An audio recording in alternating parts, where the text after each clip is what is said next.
Huwag niyo daw diktahan si Alan Peter Cayetano. Kasi merong hiling. Ito na may request lang ni NBI Director Matibag na kung pwede na yung kanyang testify, yung kanyang pag-witness, pag-appear sa Senate Court ay mas maaga. Hindi daw pwedeng diktahan ang Senado ng mga government official nga na katulad na si Matibag. Yun lang ba talaga, Mr. Cayetano, ang dahilan?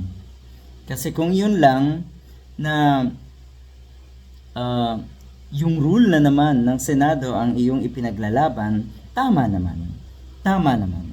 Kaya lang kasi, sa lahat ng pagkakataon, meron at meron kang hidden agenda. meron at meron kang sama ng loob at hinanakit sa mundo. Kayo ng kapatid mo, hindi na yan mawawala. Hindi na yan matatanggal sa inyo.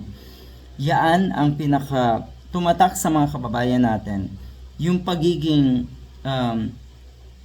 yung sama ng loob nyo madalas ay ipinapakita sa inyong mga pananalita, yung galit nyo sa kung sino, na ang totoo naman, galit kayo sa mga sarili nyo, kaya kayo nagkakaganyan. Si Cayetano po ay obvious na mukhang tinutulungan niya ang depensa.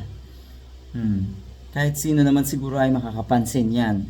Pero syempre, kita rin ng mga kababayan nating nasa Katinoan kung hanggang saan lang ang kakayahan netong si Cayetano. Wala naman pala talaga to. Kung titignan nga natin mabuti, yung pagiging presiding officer ni Senator Escudero, magaling, maayos.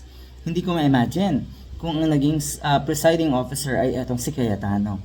Siguro sa ngayon, ang impeachment trial na ito ay all mess kung si Cayetano ang naging presiding officer.